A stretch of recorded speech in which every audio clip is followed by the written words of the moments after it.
من يهده الله فلا مضل له ومن يضلله فلا هادي له أشهد أن لا إله إلا الله وحده لا شريك له وأشهد أن محمدا عبده ورسوله الذي لا نبي ولا رسول بعده اللهم صل وسلم وزد وأنعم على نبيك ورسولك محمد صلى الله عليه وسلم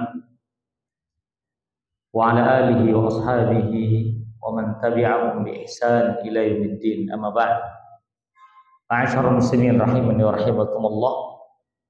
Insyaallah taala kita akan membahas sebuah tema, yaitu menikmati hidup.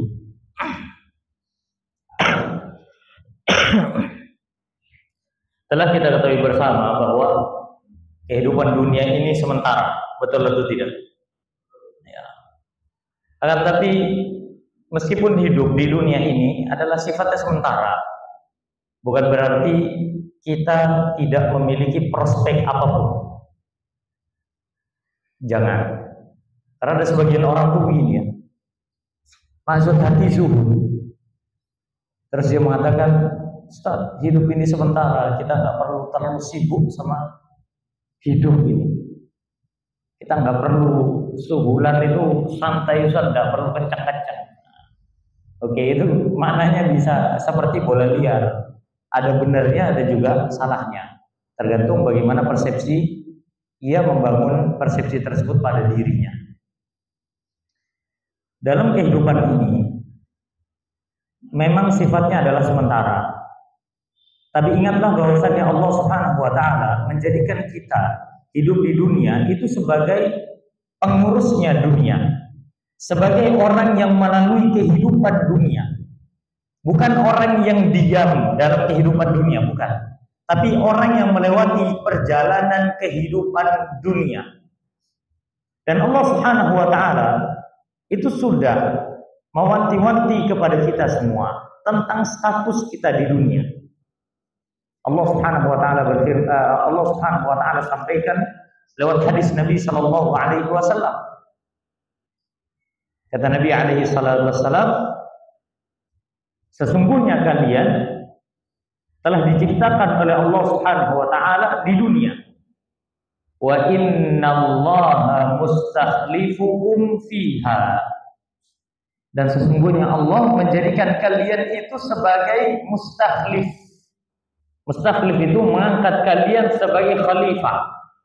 Khalifah di sini maksudnya adalah yaitu menjadi pengurusnya dunia. Orang yang ngurusin kehidupan dunia. Orang yang mengerti tentang kehidupan dunia.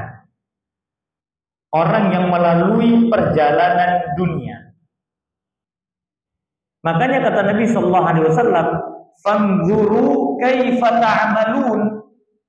Maka lihatlah bagaimana kalian beramal selama di dunia. Coba lihat.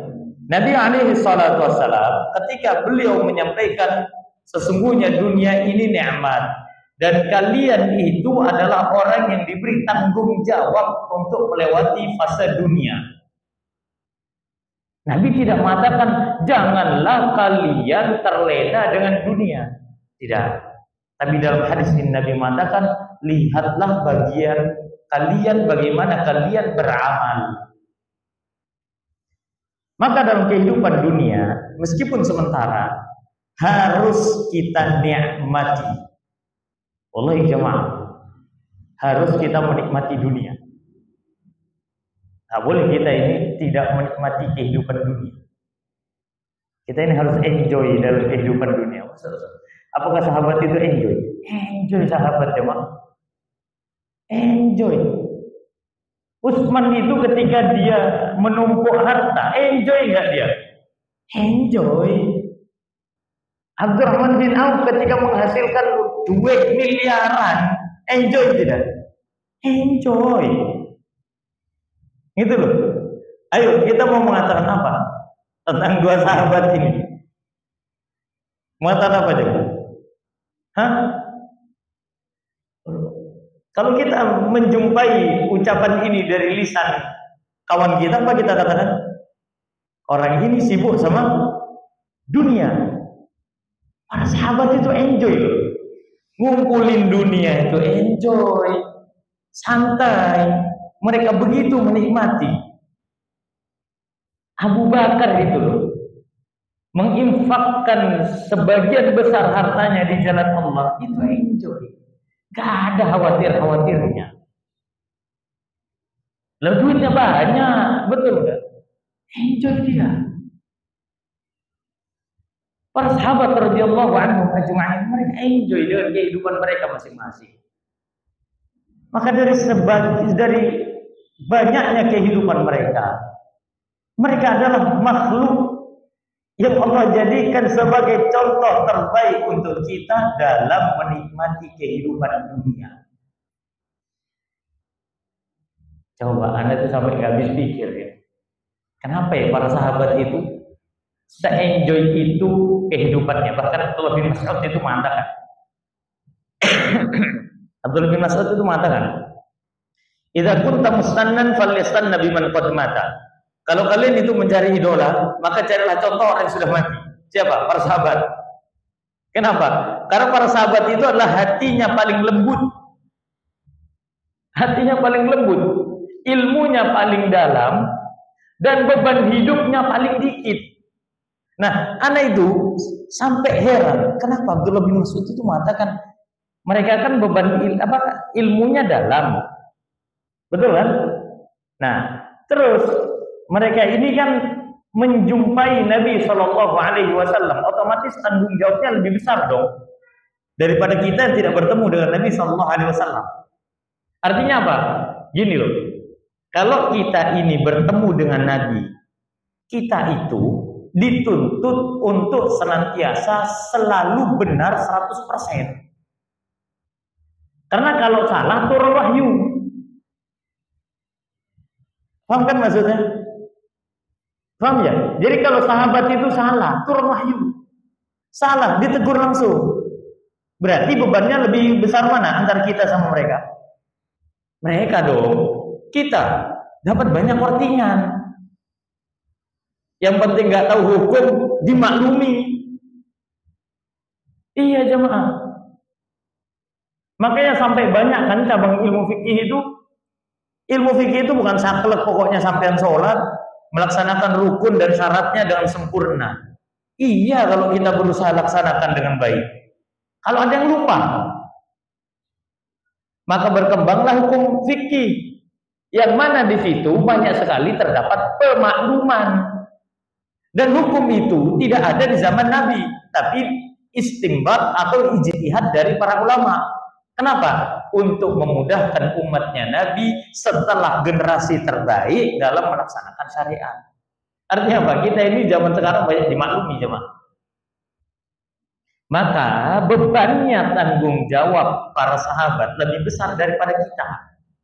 Tapi kok bisa Abdullah bin Mas'ud itu mengatakan karena mereka adalah orang yang paling ringan beban hidupnya.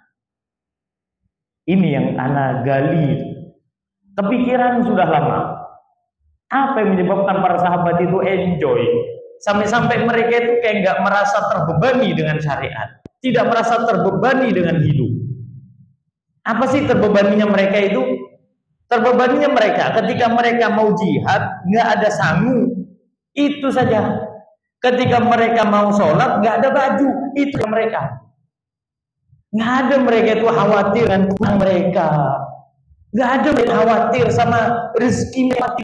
Nggak ada khawatir mereka terhadap walat-walat mereka, anak-anak mereka khawatir.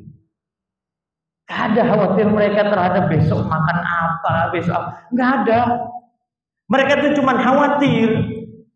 Kalau saya hidup nggak mati syahid, udah itu khawatir mereka. Khalid bin Walid itu nggak pernah seumur hidupnya itu nggak pernah kalah dalam jihad. Padahal niatnya jihad itu boleh mati. Kalau kita nggak gelem mati, gitu loh. Pada suatu ketika Khalid bin Walid itu pernah perang, Yarmuk namanya, perang melawan Romawi. Ini wallahi jamaah ini perang paling nggak masuk akal.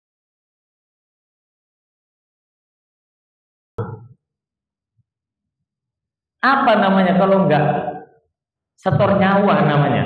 Tapi tidak dengan Khalid. Ya iki sing tak goleki. Gitu loh. Kaum muslimin saat itu lawan pasukan Romawi. Pasukan Romawi jumlahnya 200.000. Kaum muslimin jumlahnya 3.000. 3.000, Pak. Ibarat 3 orang lawan 200. Remeh kalau bagi kita. Padahal Allah Subhanahu wa taala itu berfirman dalam Al-Qur'an, dulu kata Allah, dulu kalau 1 berbanding 100, syariat dulu ya, wajib maju, enggak boleh mundur. Tapi sekarang aku ringankan kata Allah dalam Al-Qur'an. Kalau seandainya ada 100 orang yang bersabar di antara kalian menghadapi 200 orang, maka Allah pasti akan membantu kalian. Artinya apa? 1:2 batas akhirnya. Kalau 1:3 boleh kalian mundur. Bayangin itu. Khalid gas. Kaum muslimin itu waktu itu sudah mikir, waduh, ini sisa 3.000 ini. Pasukan musuh masih 200.000. Apa kata Khalid? Nggak ada Madinah buat kita. Nggak ada lagi Madinah buat kita. Ana sampai berpikir, se-enjoy itu loh Khalid bin Walid itu perang. Sesantai itu dia ngomong, ya ayo kita malam ini susun rencana. Bayangin, nggak ada kepikiran buat mundur. Susun rencana. Gimana caranya kita menghadapi mereka? Nikmat betul hidup mereka itu. Akhirnya di malam itu apa yang dilakukan oleh Khalid? Disuruhnya sahabat itu bikin api unggun banyak-banyak disebar. Ini disebar kemana-mana. Dan di masing-masing api unggun itu disuruh sahabat 1, 2, 3, 5 suruh nungguin sudah. Akhirnya mata-mata musuh itu melihat, api unggunnya kaum muslimin banyak, berarti jumlah orangnya banyak. Padahal enggak, segitu doang, enggak ada bantuan. Pasukannya ditukar, sayap kanan ditukar ke sayap kiri, yang sayap kiri tukar sini, yang di belakang disuruh maju, yang tengah suruh ke belakang, begitu. Yang di belakang itu dikasih pasukan unta. Pasukan yang menggunakan unta itu ditaruh belakang. Kenapa? Untanya suruh ngebasi pasir supaya pasirnya terbang. Perang urat saraf, perang mental. Nggak jatuh mentalnya Khalid. Terakhir, pertemuan terakhir itu Herakliusnya ngomong, kalian ini ngapain ke sini? Kawan kalian sudah sedikit. Kalau kalian butuhnya cari makan, tak kirim ke Madinah makanan. Sebentar lagi musim dingin. Kalau kalian butuh apa? Pakaian, tak kirim. Kalau kalian butuh harta, nggak usah perang lawan kami, tak kirim. Romawi itu jamaah, perang Yarmuk itu pertemuan Romawi dan kaum muslimin. Romawi itu adalah imperium besar, ribuan abad dia memimpin. Coba, apa kata Khalid? Enggak, dia enggak ngomong, saya mau jihad, enggak. Apa kata Khalid? Dia ngomong, kami ini adalah kaum yang berjihad karena kami ini suka merasakan darah.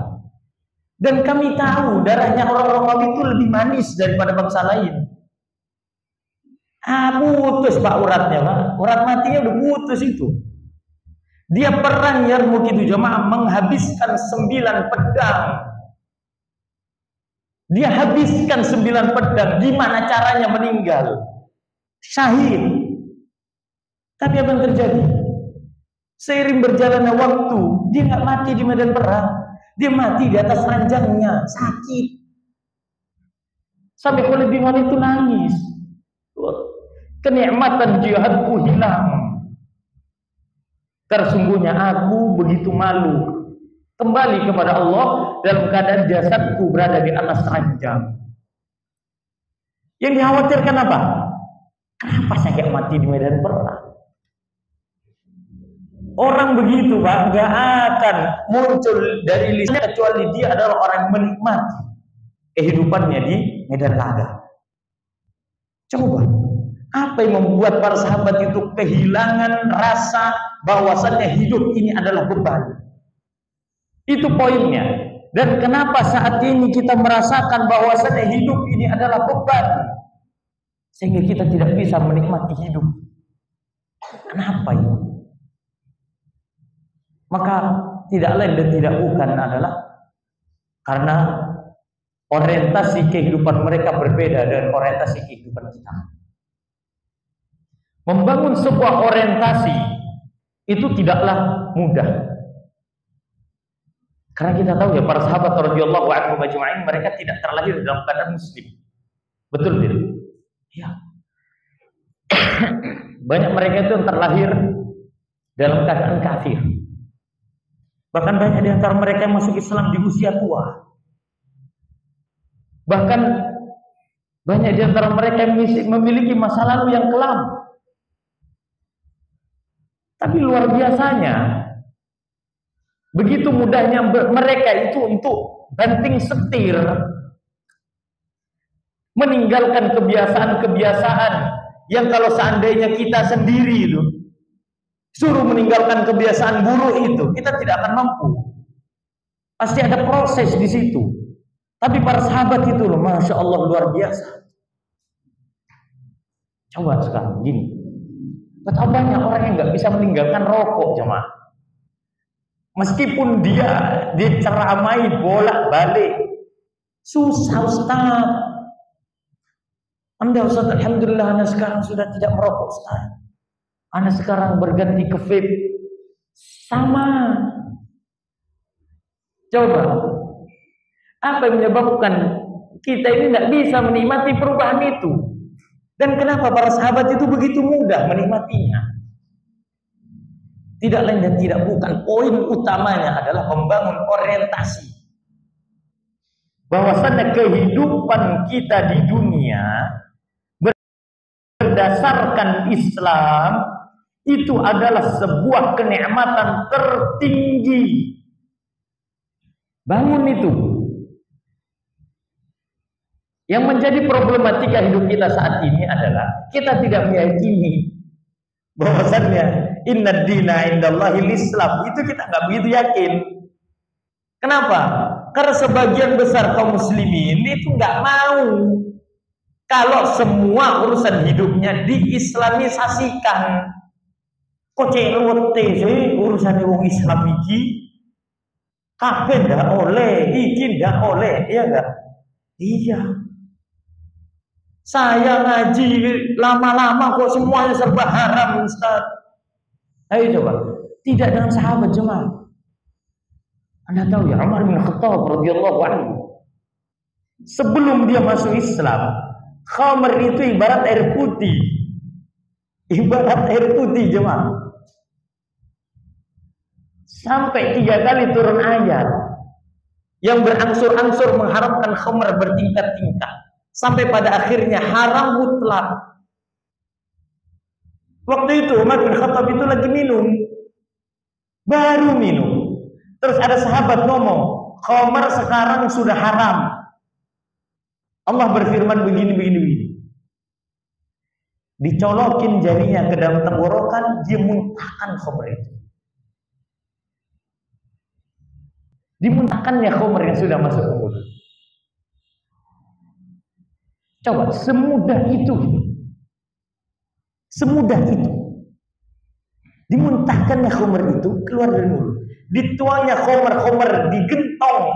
Wallah, bukan pakai cairan jemaah. Kalau orang zaman sekarang pakai botol, kalah sama orang zaman jahiliyah terdahulu. Mereka itu khamr itu disimpan di gentong-gentong. Maka sampai para sahabat itu ketika ayat khamr, haramnya khamr itu mutlak turun, Madinah itu basah tanahnya dengan khamr. Berapa berarti jumlah khamrnya? Banyak jemaah. Mereka bisa produksi khamr bukan lewat pabrik. Rumah-rumah mereka sudah terisi itu. Tapi dengan mudahnya mereka tinggalkan itu semua.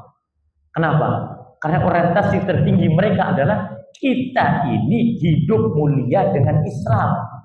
Dan kita ini bisa menikmati hidup ini dengan Islam. Udah, Maka Umar bin Khattab dengan itu dia mengatakan apa? Demi Allah, sesungguhnya Allah telah memuliakan kita dengan Islam. Dan barang siapa yang mencari kemuliaan di luar Islam, ahanahullah, niscaya Allah akan hinakan dia. Allah akan hinakan dia. Allah akan jadikan hidupnya ruwet. Allah akan jadikan masalah dalam kehidupannya tidak pernah selesai. Kenapa? Karena orientasi agama Islam tidak tertancap dalam dirinya. Wallahi para jemaah, kita ini demi Allah bisa menikmati kehidupan ini dengan hakikat kenikmatan yang sesungguhnya ketika kita berada di atas agama Islam yang murni. Wallahi jemaah, coba bayangkan ya. Kita sholat saja. Kapan kita bisa menikmati sholat? Kalau kita menghadirkan hati bahwasannya Allah memerintahkan saya dengan syariat Islam untuk mendirikan sholat. Allah itu ingin memberikan ruang kepada saya berkomunikasi. Tak sholat, karena ini tempat komunikasi saya dengan Allah Subhanahu Wa Taala. Bisa nggak kita menikmati pada akhirnya? Bisa, jemaah. Kita bisa mengadukan apapun kepada Allah Subhanahu Wa Taala. Kita bisa nikmati itu bacaan-bacaan sholat. Kita bisa nikmati gerakan-gerakan sholat. Dikala kita sujud, meletakkan dahi kita sejajar dengan kaki kita. Kita rendahkan diri kita kepada Allah Subhanahu Wa Taala. Kita nikmati dalam-dalam. Kepala kita tundukkan ke tanah. Lisan kita tinggikan Allah Subhanahu Wa Taala. Subhana rabbiyal a'la. Di saat itulah puncak kenikmatan. Di saat itulah puncak kenikmatan. Berbeda dengan orang yang tidak menjadikan Islam sebagai orientasi kehidupannya. Dia tidak bisa menikmati sholat itu. Dia tidak bisa. Orang yang sholatnya tidak untuk Allah. Dia sholat karena ada kebutuhan saja. Kalau lagi terlilit utang baru sholat. Kalau lagi banyak masalahnya baru sholat. Nah itu. Ya, dia tidak akan pernah bisa menikmati sholat itu sendiri. Dia nggak bisa, coba. Setelah hajat kebutuhannya Allah penuhi, apakah dia tetap mengerjakan sholat seperti di saat dia butuh? Jawabannya tidak. Dia bahkan sangat mudah sekali untuk meninggalkan sholat.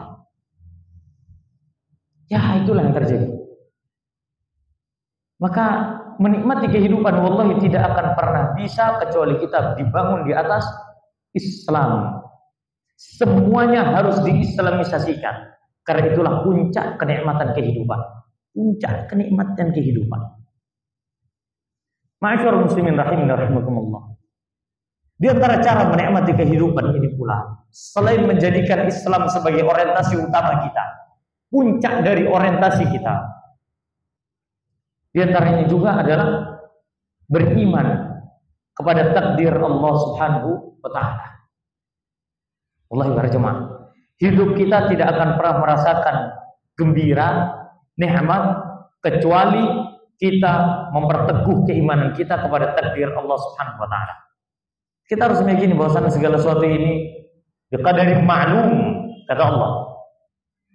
Wa kulla syai'in khalaqnahu biqadar. Dan segala sesuatu sudah kami ciptakan dengan kadar takdirnya. Udah. Kalau kita yakin kepada takdir Allah Subhanahu wa Ta'ala, tenang hidup kita, nikmat hidup kita. Kita tidak akan pernah khawatir terhadap rezeki.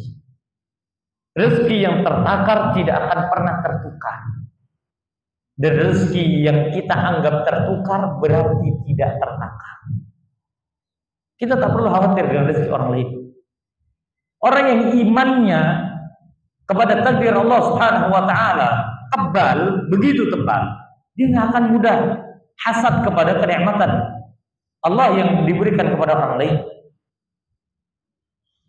Dia tidak akan mudah iri dan dengki kepada kenikmatan orang lain, kehidupan orang lain, karena dia tahu semua sudah ada takdirnya. Semua sudah ada takdirnya. dan beriman kepada takdir Allah Subhanahu wa taala dalam situasi apapun mendatangkan kepada kita pikiran-pikiran positif. Pikiran-pikiran positif. Wallahi jemaah. Kalau seandainya kita tidak berpikiran positif kepada Allah Subhanahu wa taala, tidak berhusnudzon kepada Allah Subhanahu wa taala, maka niscaya kita akan matinya suul khatimah. Mati suul khatimah. Mati bukan menjadi tempat penyelesaian masalahnya dia, enggak, suul khatimah dia. Bahkan Nabi alaihi salatu wassalam beliau bersabda, perbaikilah zon kalian kepada Allah dan janganlah kalian sekalipun mati, sekali-kali mati kecuali dalam keadaan kalian berhusnudzon kepada Allah Subhanahu wa taala. Ada orang yang suudzon dalam kehidupan ini. Barang naik apa segala macam suudzon. Berhusnudzonlah. Karena bisa jadi dengan naiknya harga barang bisa jadi Allah menyediakan kepada kita penghasilan yang lebih besar. Dan walhamdulillah kita masih bisa hidup hingga saat ini. Betul tidak? Ya. Mau seberat apapun, semahal apapun harga pangan dan bahan pokok, kalau memang itu sudah menjadi takdir kita, wallahi jamaah, nggak ada yang perlu kita khawatirkan. Nggak ada yang perlu kita khawatirkan. Ada sebuah kisah menarik, Anda lupa ini. Seorang ayah yang dia pulang dari masjid salat Isya. Masya Allah, husnudzon kepada Allah Subhanahu wa taala. Ayah ini datang ke rumah, dia menjumpai anak-anaknya, putra-putra kecilnya tidur. Kemudian ayah ini mengatakan, bertanya kepada istrinya, apakah anak-anak sudah sholat? Maka kata ibunya belum. Anak ini tak biarkan tidur, soalnya mereka ini lapar dan engkau tahu kita nggak punya makanan. Jadi kalau bangun nanti takutnya mereka rewel. Apa kata ayah tersebut? Bangunkan, perintahkanlah mereka untuk salat. Karena Allah telah memerintahkan kepadaku sebagai kepala keluarga, wa'mur ahlaka bis-salati wastabir 'alaiha. Anak merinding kalau baca ayat ini. Wa'mur ahlaka, perintahkanlah keluargamu untuk sholat dan bersabarlah di atasnya. Apa kata Allah? La nas'aluka rizqa. Kami ini enggak minta kepadamu rezeki. Kata Allah, nahnu narzuquk. Kami yang ngasih rezeki kepadamu.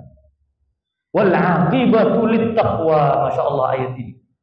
Dan balasan hanya bagi orang bertakwa. Bertakwa dalam pelaksanaan sholat, bertakwa dalam melaksanakan perintah Allah, bertakwa dalam melaksanakan ibadah tanpa mengkhawatirkan rezeki dan dunia. Tuh kalau kita Pak, nggak bisa Pak, kita tinggalin dunia di parkiran tuh nggak bisa Pak. Kita bawa sholat Pak, di kantong-kantong kita ini sih dunia tok ini. Sholat kelingklong, sopoi nyantol sudah. Nyantol. Maka sholatlah anak-anak tersebut. Dan laki-laki ini mengatakan, ya Allah, aku telah melaksanakan tugasku sebagai kepala rumah tangga. Dan aku telah meminta rezeki kepadamu. Maka beberapa saat kemudian diketuklah pintu.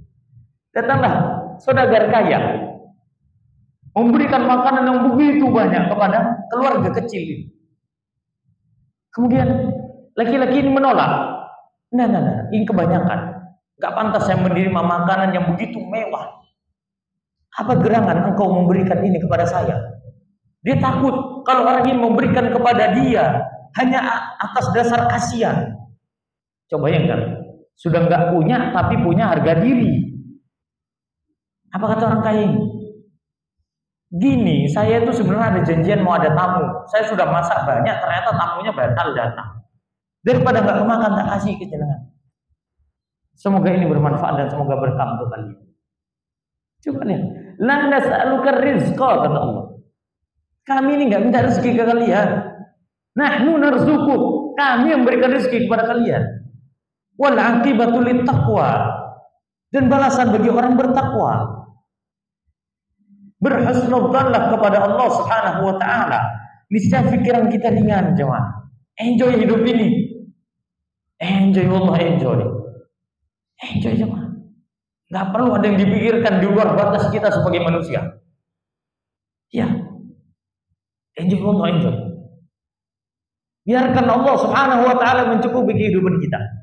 Tugas kita kerjakan, tanggung jawab kita kepada Allah kerjakan. Sudah, husnudzon kepada Allah banyak-banyak. Ya Allah, meskipun BBM wah sekacau ini ya Allah, biarin. Wis, itu kehidupan dunia, tidak perlu dipikir. Tugas saya bukan mikiri BBM saya joplos. Tugas saya bukan mikirin pemerintah. Tugas saya bukan mikirin ini, bukan. Tugas saya adalah beribadah, mencari rezeki, ibadah, cari rezeki, selesai. Allah semua yang ngasih. Wallahi jemaah, kalau orang punya husnudzon kepada Allah, Allah cukupkan hidupnya. Allah cukupkan hidupnya. Betapa banyak orang-orang yang galau, yang sedih, belum memulai usaha saja udah khawatir. Kenapa? Hilang husnudzonnya kepada Allah Subhanahu wa taala.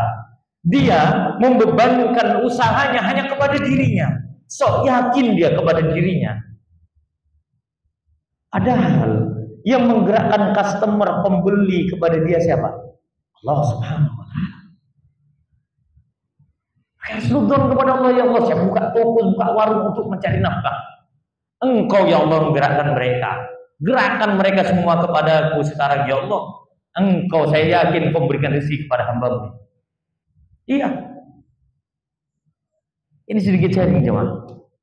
Ini anak dapat ilmu, bukan ilmu aneh-aneh. Ini ilmu mahal yang kami dapatkan dari guru kami sendiri, Ustaz Muhammad Ali Hafizahullah Ta'ala.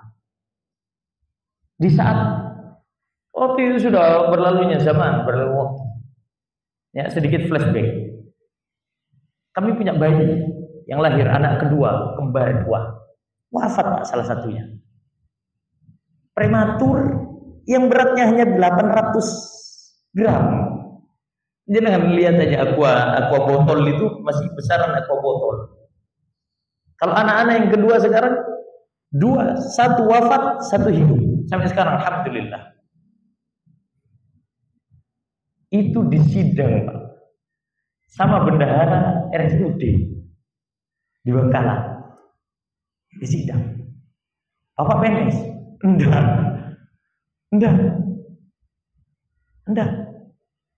Bapak pekerjaannya apa? Alhamdulillah Allah berikan pekerjaan kepada saya, nikmat, saya ngajar pondok pesantren. Oh, Bapak punya BPJS? Enggak ada. Anak waktu itu memang belum ngurus, belum daftar. Sampai sekarang. Iya. Terus Bapak bayarnya gimana? Bayarnya gimana? Dengan PD-nya, Anda bilang, kalau umum berapa? Saya nggak punya BPJS. Terus kalau umum berapa? Dan fasilitas apa yang saya dapatkan? Karena tugas saya sebagai ayah ini adalah mencukupi kebutuhan dasar dari anak saya. Udah. Iya Pak, ini begini-begini. Kena jemaah. Satu anak 3 juta per hari. Dengan alat yang lengkap ini, segala macam ini. Nggak bisa. Masuk air ASI itu nggak bisa. Kecuali per hari hanya 10 mili. Atau 10 mili kan? Ukuran botol parfum. Colekan itu. Nah kayak gitu. Satu anak 3 juta. Itu cuma. Itu di luar dokternya. Karena kan nggak punya BPJS. Nggak punya BPJS. Alatnya itu qadarullah nggak ada. Harus nyewa ke Sutomo. Nyewa ke Sutomo. Bapak nanti terbebani biaya sewa nggih? Iya. Itu bolak-balik Pak. 3 hari Pak ditanya. Bapak bayar pakai apa? Anak cuma bilang, Ibu, saya ini bayarnya sekarang atau nanti ketika anak saya sehat, totalan akhir. Ya totalan akhir Pak. Oh ya udah alhamdulillah, kalau sekarang saya punya duit cuma 3 juta itu. Kalau ibu mau tak kasih dulu, DP lah gitu, sisanya totalan akhir. Bingung, ya namanya bapak bingung. Telepon anak. Waktu itu wallahi alhamdulillah yang anak ingat pertama kali ya setelah Allah Subhanahu wa taala, alhamdulillah. Ya Allah, ini anak saya. Anak itu sampai bilang ke anak gua, Hasan Husain, abimu tugasnya adalah sekarang adalah cari biaya buat kamu. Masalah hidup matimu, rezekimu Allah semua yang tanggung. Gak ada urusan, gak ada urusan. Mungkin terdengar kejam, betul tidak? Tapi kita sebagai orang tua apa? Mampunya apa? Siapa yang bisa jaga anak kita? Gak ada. Gak usah sok kepedean gitu. Anak saya harus menafkahi. Harus menafkahi iya. Jalan rezekinya terserah Allah. Udah nak, tugas abimu sekarang adalah fokus cari biaya. Kamu hidup, kamu gak hidup terserah. Wih, rezekimu Allah yang tanggung semua. Udah, anak telepon Ustaz Ali. Ustaz, boleh ke Ustaz anak ikut asuransi? Kata Ustaz Ali, antum ngapain ikut asuransi? Antum tahu hukumnya sudah? Langsung dek. Iya. Ini pertanyaan bodoh macam apa ini gitu. Kita sudah belajar hukum asuransi, nanya ke Ustaz kita itu boleh nggak? Waktu itu BPJS itu masih rancu kan, belum ada BPJS yang gratis, itu belum ada Pak. Masih horor itu masih dibahas kan, sama Ustaz Erwandi segala macam masih berkecamuk gitu. Habis itu kalau buat BPJS tak gini segala macam, yang antum pertimbangkan lah, gini. Terus apa Ustaz? Solusinya apa itu Ustaz?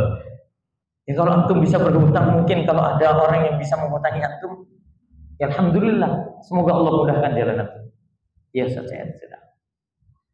Selang berapa hari beliau kajian ke Bangkalan, mampir ke rumah mertua. Anak di rumah sakit. Antum di mana? Di rumah sakit Ustaz. Pondok anak 1 bulan di rumah sakit cuma. Pulanglah ke rumah mertua, ketemu sama Ustaz. Apa kata Ustaz? Antum kalau betul-betul yakin ke Allah kasih lo solusi kan? Iya kok Ustaz. Ragu nggak anak? Iya kok Ustaz. Iya. Udah, bismillah aja. Apa yang antum bisa kerjain. Itu Pak. Bingung kita Pak. Di tangga rumah sakit itu bingung. Ya memang betul bayar totalan belakang. Tapi kan kepikiran tetap sampai kapan anak saya di sini? Alhamdulillah singkat waktu. Tiba-tiba kalau bisa, ya kami dianjurkan oleh orang tua. Coba nak kamu buat surat ini surat itu ke RT RW, kecamatan segala macam gini. Terus masukin aja ke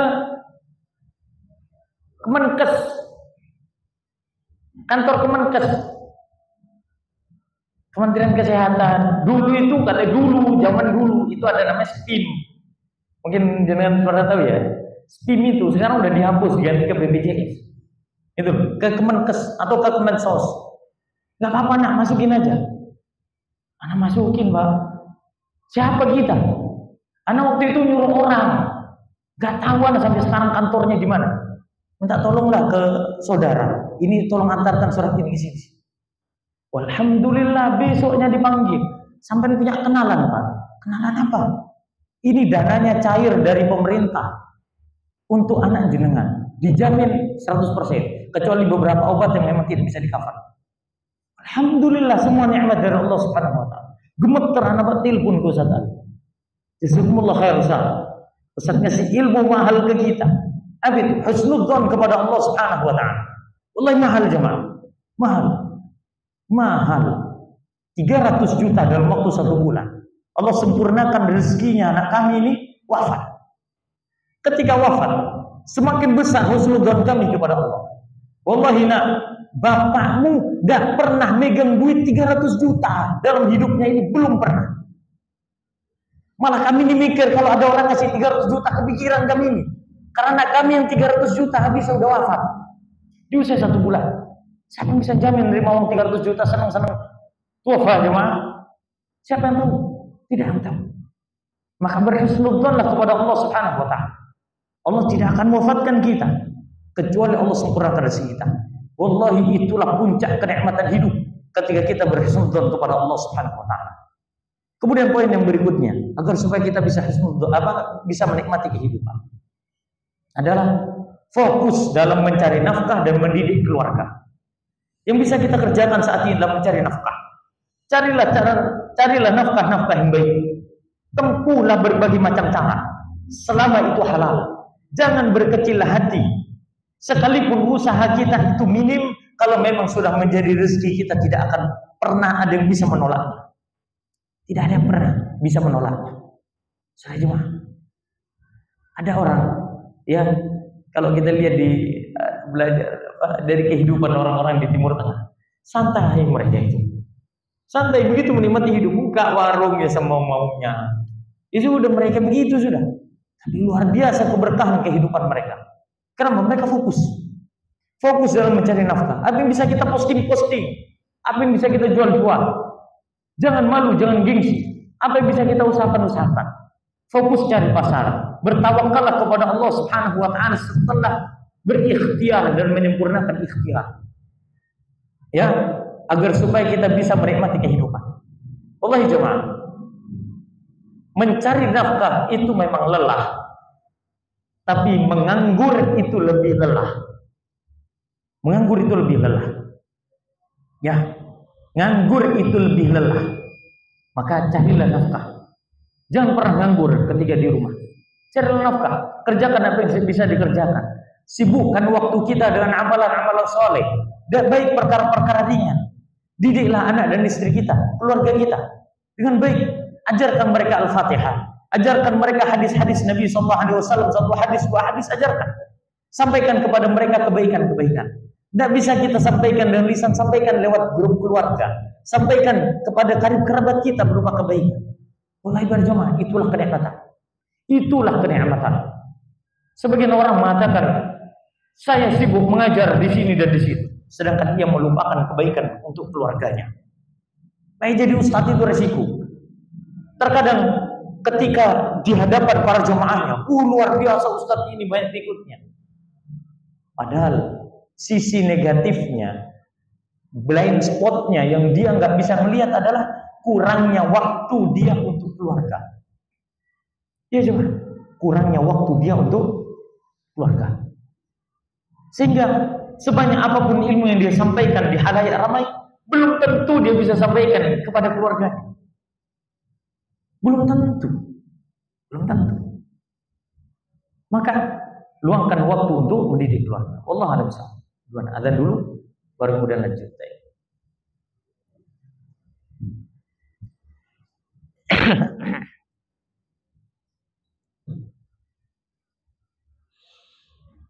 Allahu Akbar, Allahu Akbar, Allahu Akbar. Asyhadu an la ilaha illallah. Asyhadu an la ilaha illallah. Asyhadu anna Muhammadar Rasulullah. Asyhadu anna Muhammadar Rasulullah. Hayya 'alas shalah. Hayya 'alas shalah.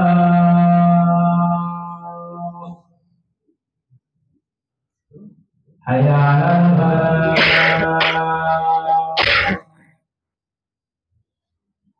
Hayya 'alal falah.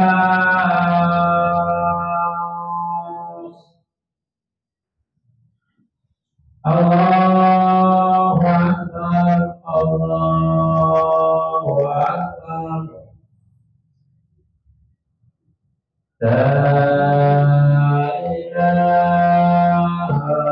illallah.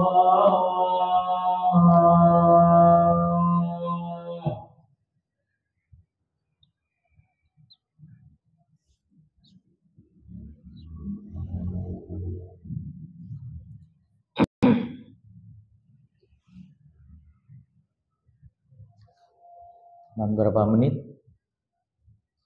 10 menit. Bismillah, alhamdulillah wassalatu wassalamu ala Rasulillah ma ba'd. Di antara poin penting dalam menikmati hidup adalah memanfaatkan waktu bersama keluarga. Mendidik dan bersama keluarga. Manfaatkan waktu. Kita nikmati momen bersama keluarga, anak-anak kita segala macam yang ada di rumah. Karena ketika anak-anak ini sudah dewasa, mereka akan pergi masing-masing. Jangankan dewasa, jemaah.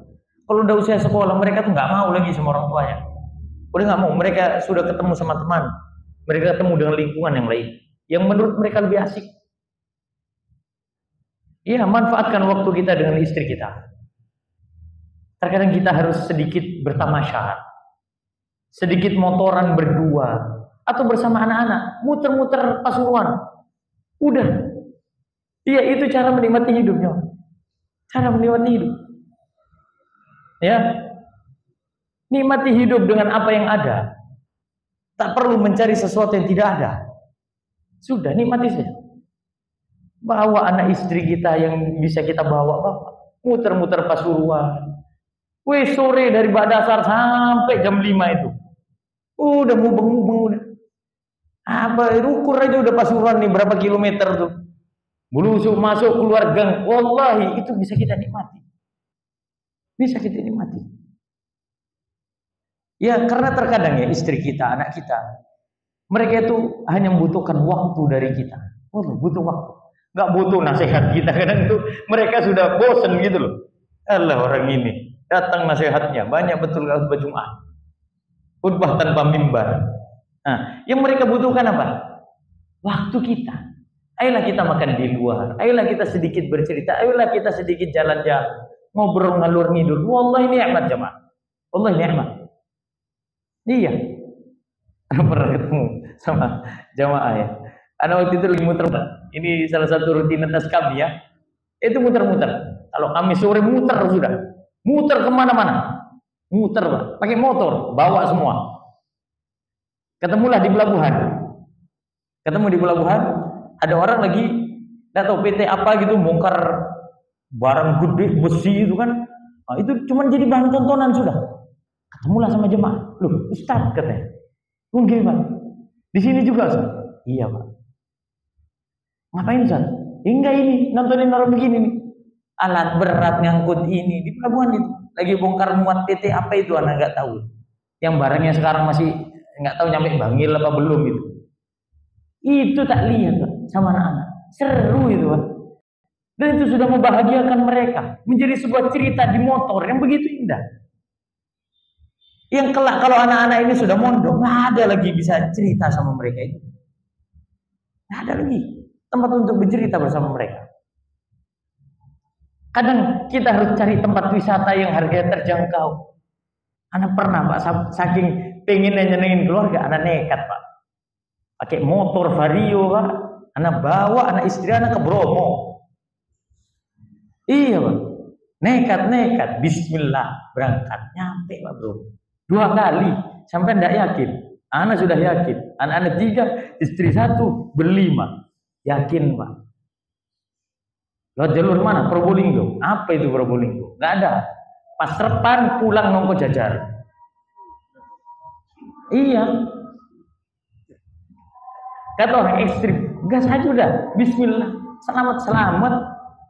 Vario Pak. Mungkin orang mikir, kasihan, nggak ada kasihan, orang kita ini hidupnya kita nikmati, ngapain mikirin orang lain? Kita ini hanya menciptakan momen di otak mereka kepada keluarga kita. Di fase tua itu akan menjadi sebuah cerita. Dulu kita ya konyol kali ya, masa muda ke Bromo, berlima, akan menjadi sebuah cerita ini. Oke, akan menjadi sebuah cerita indah. Tapi jangan ditiru ya. Kalau untuk yang ini jangan ditiru.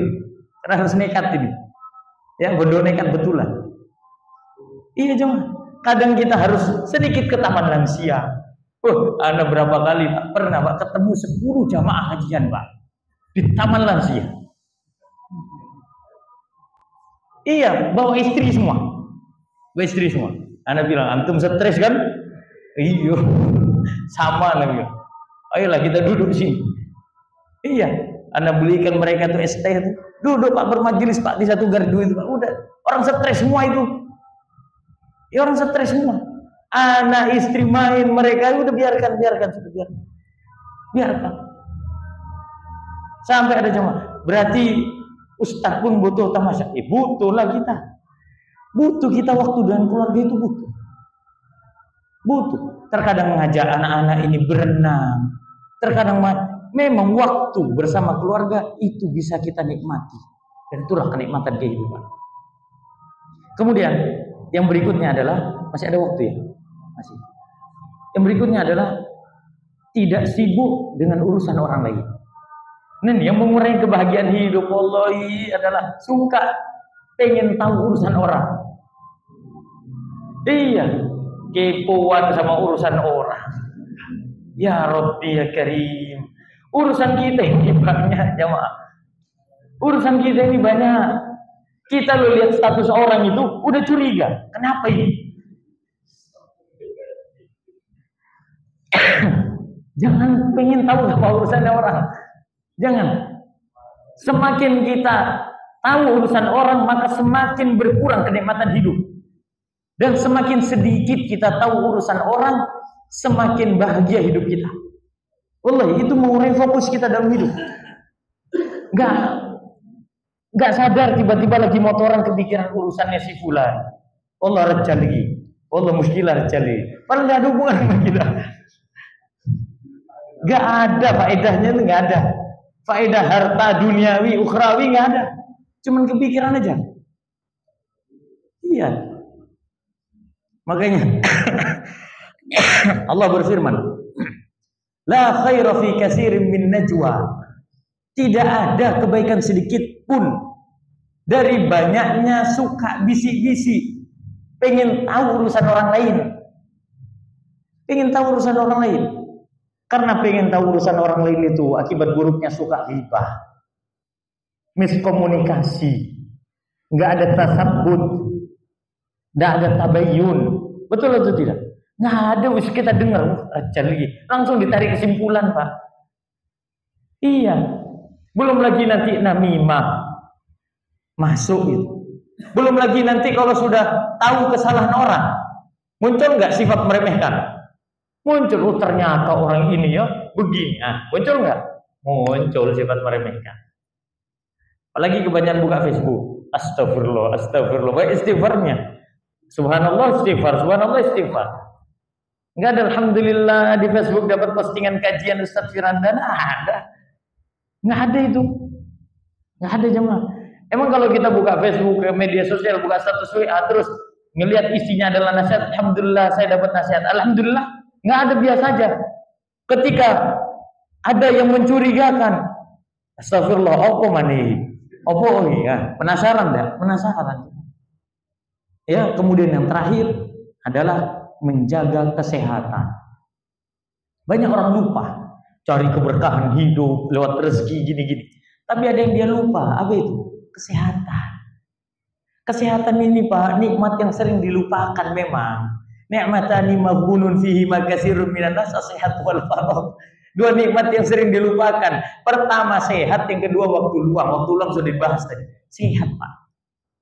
Jaga Pak kesehatan kita, Pak. Olahraga, Pak.